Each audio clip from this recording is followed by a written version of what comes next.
floor is sorry, No. minutes percent. Before we proceed, I will introduce myself. My name is Arjus Depar, and now I am third year student, incoming fourth year, and I am here in front of you to defend my thesis manuscript entitled Employability Research Study of BSED Mathematics Graduate Batch of 2023 of Ramasat. Then, the objective of this study is to determine the graduates' demographic profile in terms of age, their sex, their civil status, their educational attainment. And the second objective is to determine the employability, employment status in terms of duration of acquired first job and the nature of their employment. Furthermore, we are going to discuss first about the type of industry that they are employed and status of employment and their present monthly income because they are employed too. And from the result of my survey, I have gathered the 51 respondents, which is more of the graduates' response are female, which is 37, and the male response are 14. And most of them graduates to the age of 23 to 25, which is the normally age of the graduates to complete the 4 years course in normal and no difficulties in college.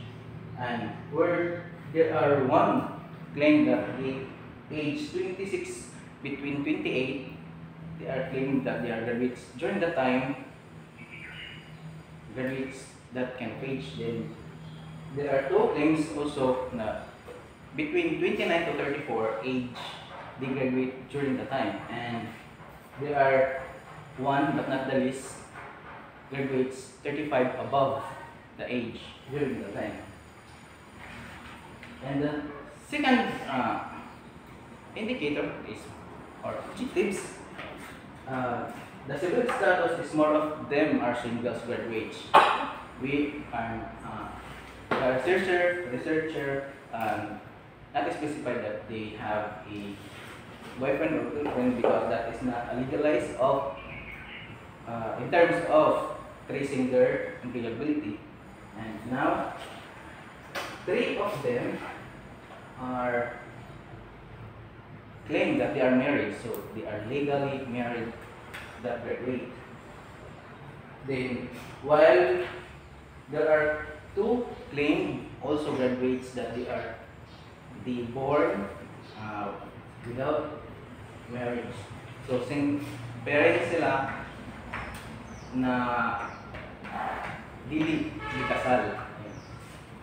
Then the total of them is 51 because more of them is 46 singles graduates.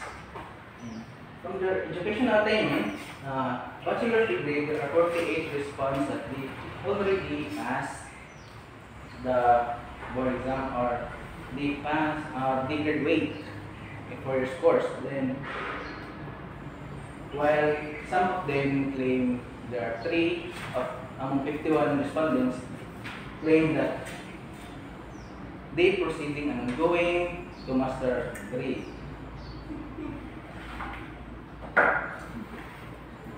Furthermore, the result of discussions and to employment status, we're talking about employability. The currently employed, there are 21 respondents claim that they are employed, and the not employed claim that most of them 30, which is if not considered that they can earn or salary income just like that because they are not employed. Because employed means that they are giving their degree, use their degree to have an employment. But some of them are choose not employed. Either they manage their own business just like that and not using the degrees. And the duration of the the duration of acquiring the first job, uh, some of them after graduates claim that they have a job less than a month. There are 9 of them claim less than a month. So it means pag-graduate nila, na-line sila ay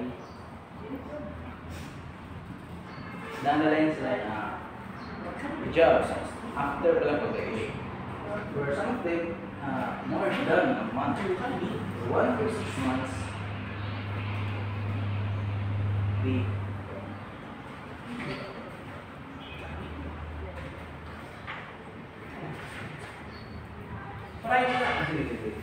Si paminaw dito. 1 to 6 months claim that there are 16 of them have job. Then 7 to 11 months they have 2 claim. So after wait sila, additional pa sila nakakuha after to 7 months.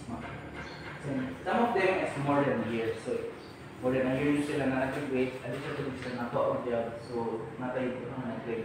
Where some of them, most of them claim that they don't have any job after they graduate.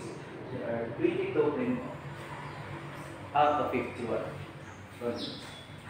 And if you're talking about nature of employment, you have the gathered data that some of them local public has employed.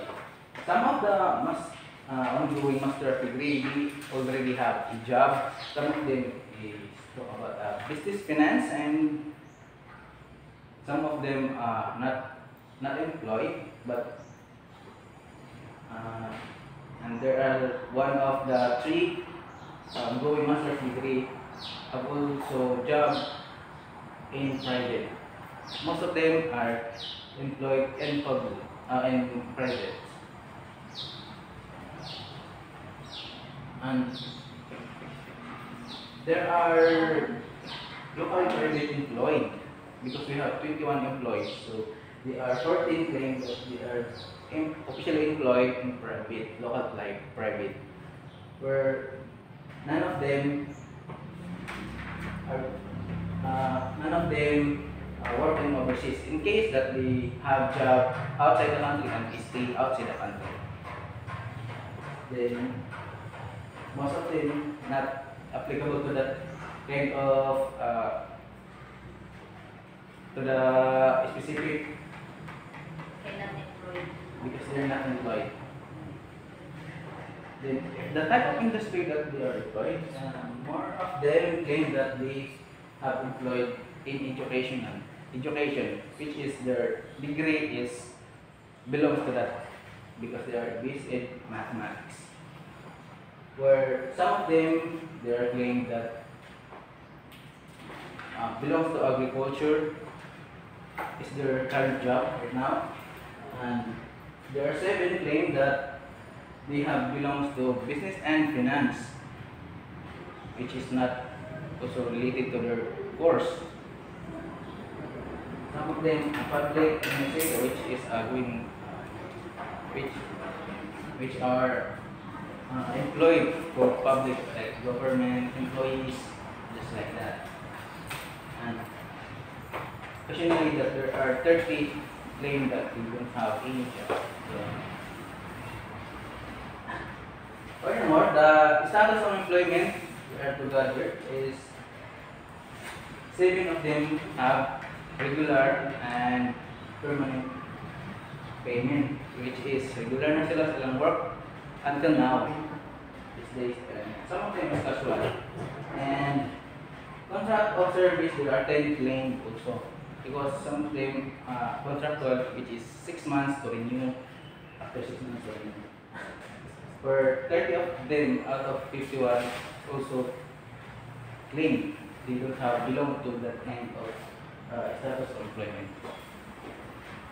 For now, we are going to discuss the percent on the income, which is not also related to employed or not employed, because if we specifically monthly income, which is naga-earn kag money in different ways. So some of them, they claim that 5 less than to 10K. There are 9 of them na nag-sweldo sila, sila salary within a month. And there are also 9 less than 10 to 15K. So regularly as a fresh graduates, some of them makaingan na din ng ma-salary sa ila. Where 15 to 20K, there are 3 claims that we have that have salary gathered every month 15 to 20K. Most what we expect.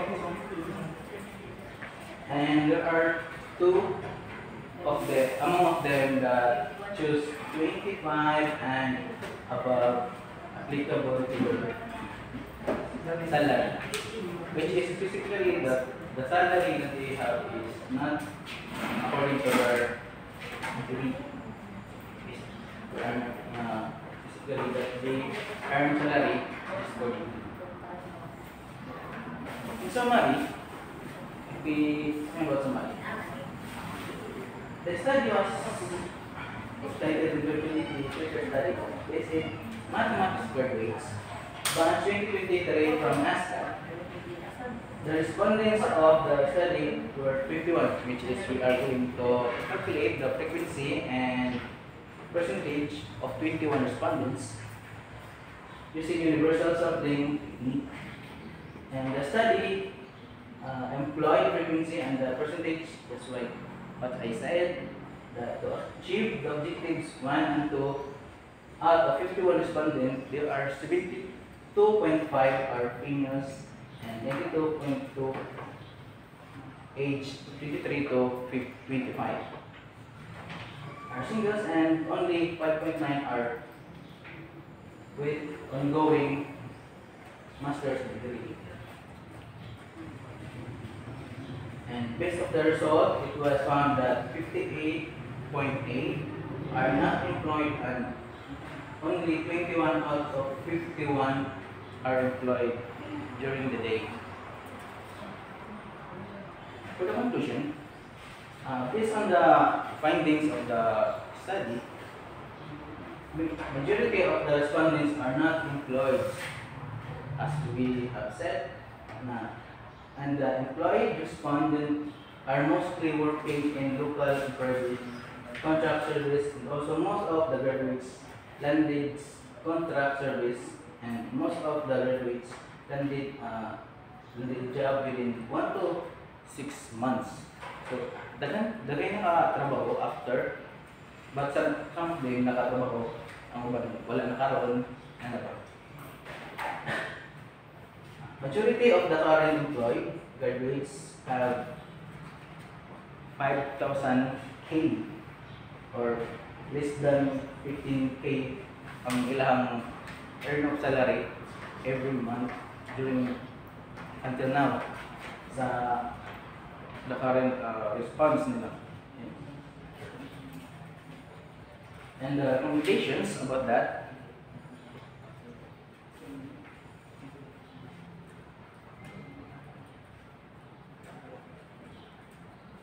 and that's all.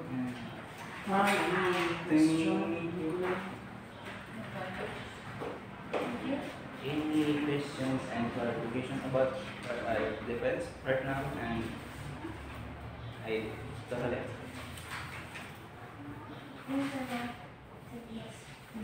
But as basically resulted, the majority of them are not employed, Yes, ma'am. right? So how can the school use your findings to have future BSN mathematics students, graduates, get a better job? Thank you for that one. If we're talking about after graduates, some of them is, if we say na graduate na kayo, may bahala na, ikaw may gamit sa imong degree, sa asan yung igutan.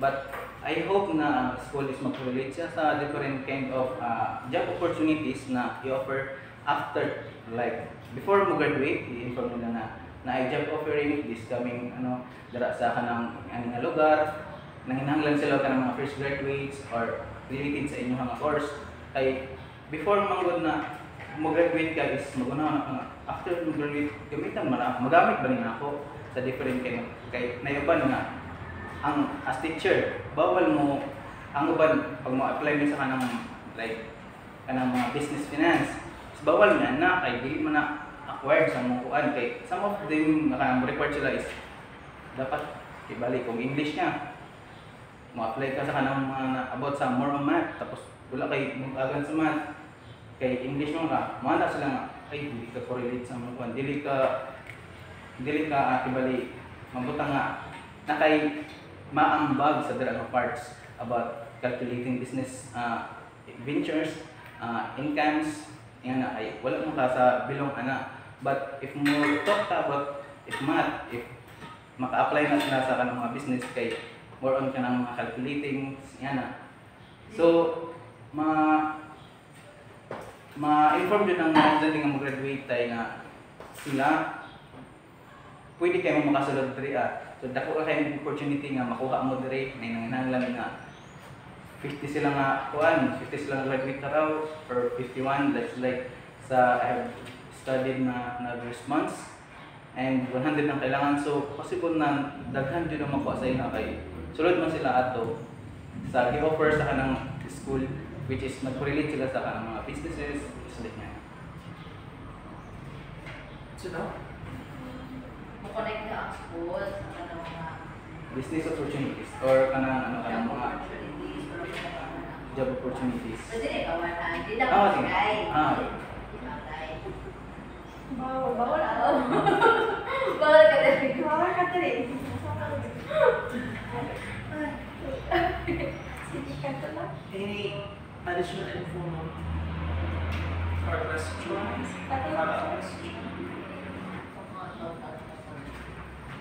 How many are employed 21 sir out of 51 what are their work?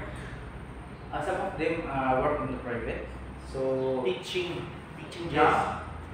there are 11 of them claim that they are employed in education. How about the others? Some of them is for business finance, so more about private and services, just like call centers. Some of them claim. So private na siya sir. How many percent it doesn't work? Sir? How many percent ang wala work? 58.8 sir. Mas daghan ang wala work? Yes sir, there are 30 of them wala din sila work. But Meron sa what are they doing?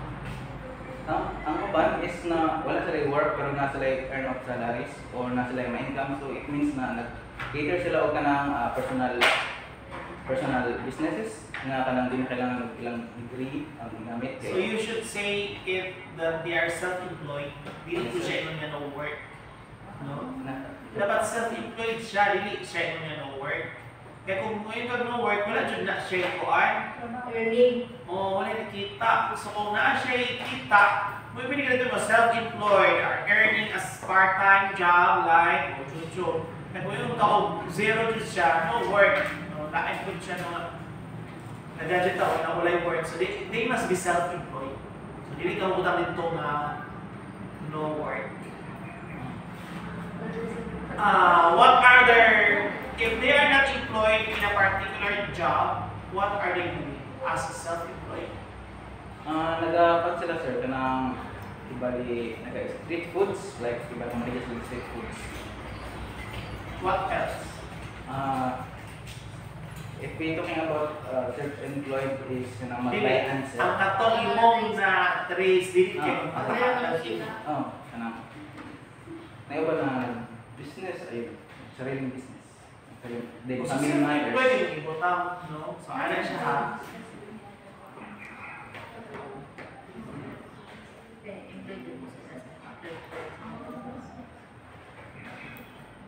So what can you suggest or recommend to those students who will be graduating soon what are they supposed to do while they are still in school? To be prepared in those scenarios, because it's really a real thing that if you're going to graduate, you cannot immediately land in a good job or the job that you wanted to be. So what would be your recommendation? For that kind of dapat mag-mindset sila na after ko mag-graduate is kini ako ang mission pa. Just like kung dili pa sila mag-take og pang board exam, pang master's degree, which is maka-focus din sila. Mag-work sila samtang nag-ipon para sa ilang self or magtulong sa family, or maghimo sila other na businesses aside their degree. So mag-set sila og kanang Di galing ka work, no? Niya imo rin yung katrabahoon. So, it's a real thing na pag-graduate ni mo, di ka rin ka work. Mas daghan ang bilik ka work. So, assume na to na. So, what can you suggest for them? More patient kay dili raw ikaw ang kay as a study is dili guaranteed na as graduate ka is maka-job din ka. Ganit, no? Sa'yo, may recommend sa ila. Ganit na yung katrabaho. Orang mangita ang sel na kanang nagdi Ano wala nakatrabaho, mangita po na sila. Yes, sir. So, sa'yo may ka-recommend sa ila. Halimbawa, isa sa inyo rin, mag-graduate na, niya dili katrabaho. Sa'yo may ka-recommend. Because this part Mangita na kung trabaho, nanibigay na kung ano trabaho, mangita na yapon. kung asa Kasi reason nga sila katrabaho. kulang ang opportunity mo. Job opportunities. Pag diri ka sa kuan, diri ka sa atong lugar, wala jud kay job opportunity rin. So, sa'yo may ka-recommend sa ila. Try to find another opportunities to different places. Di bali, ang uban dito is nanginhanglan layo man sa imong family. Aside from that, Perfect zone. sige, naman.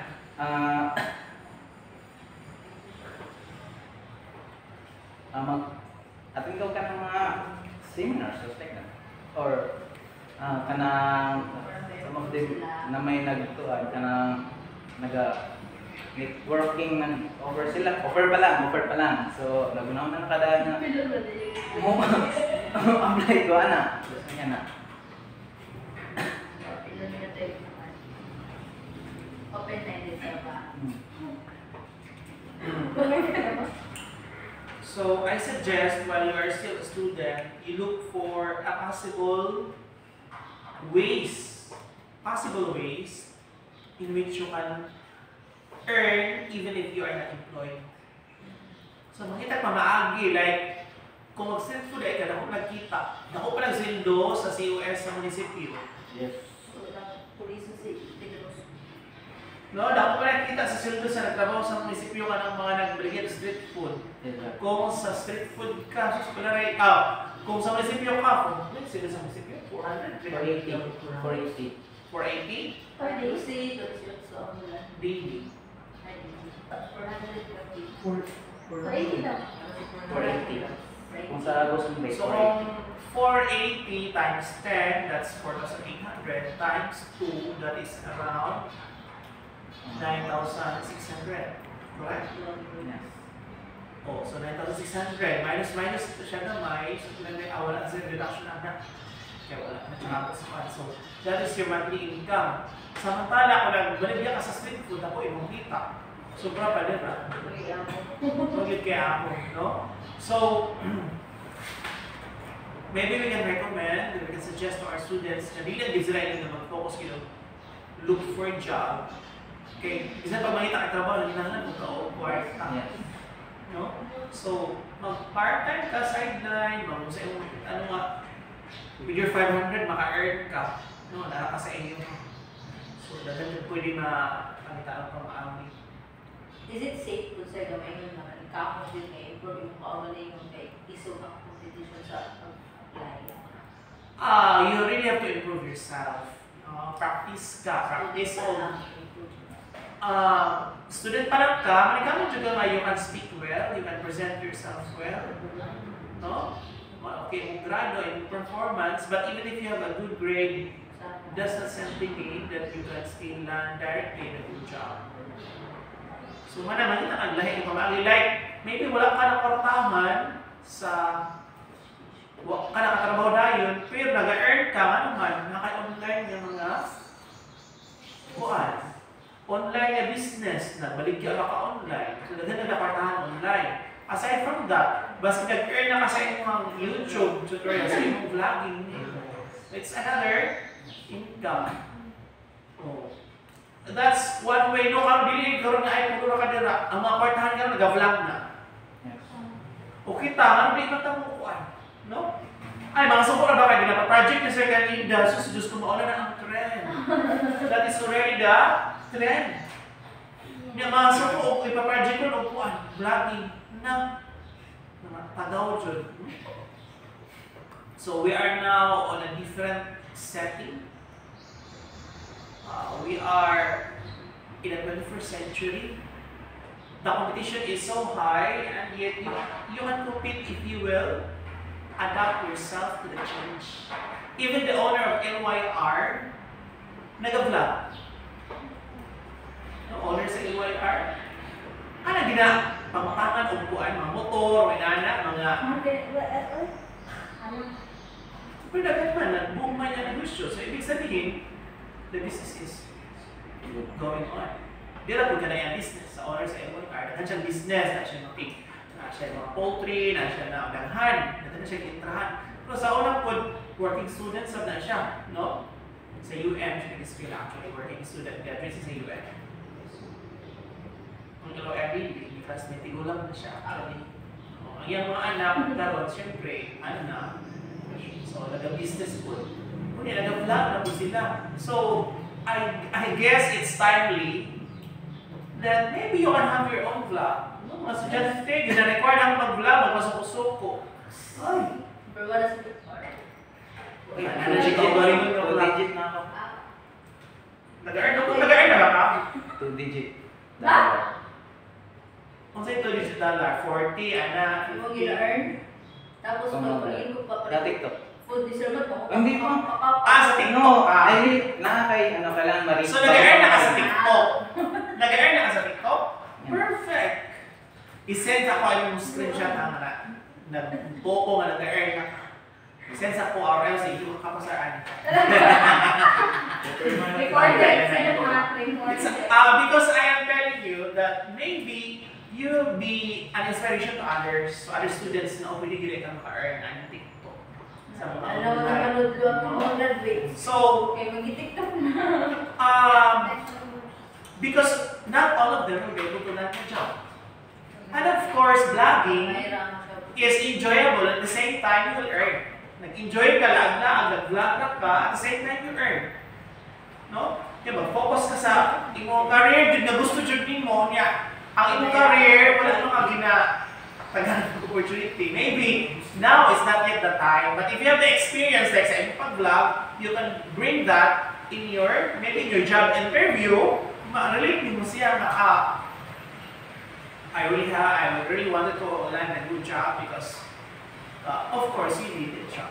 But you can also relate na, even though if I don't have a job, I am still earning with my anak na yun siya. And we learned this in school, di ba? Na-incorporate nyo ang ilang school, na-promote nyo na okay lang school, kaya bisan to, ma-education sila, nag-vlog sila, So, it's another, okay doon ha. So, lahat naman is still lang. So, kung siya nag-promote ka sa school, you're also promoting ASCAP.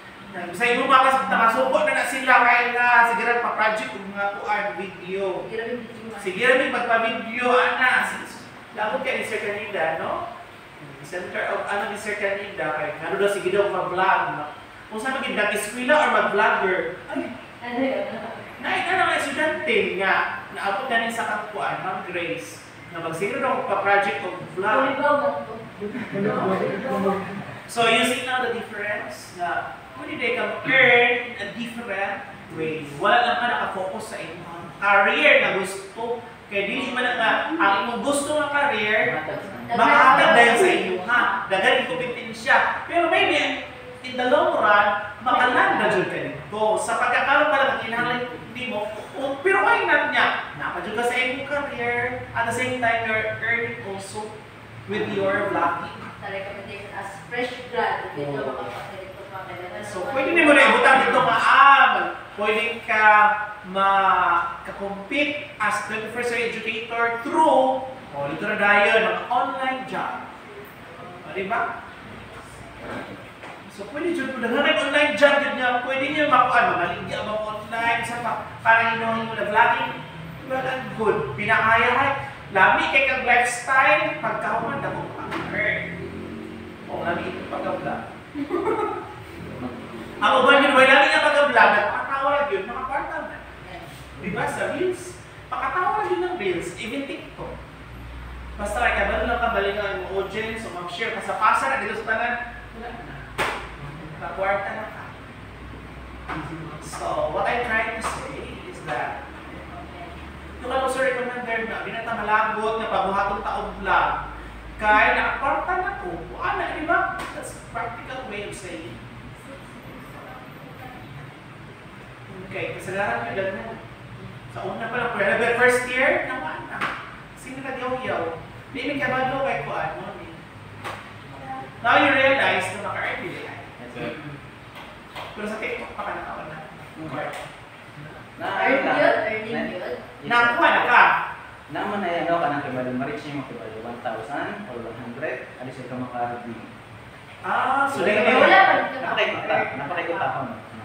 Kaya apply mo na yung card mo, kibali mo na kay card, anong kibali, So, Paymay, imo nang ibutang dito sa imong TikTok, din mag-vlog ka, maka-earn ka kung may mag-sinagir. Hindi ito mo ma-cash out. Okay. Sa to pa, dili ka maka-earn kung dili ka maka-aray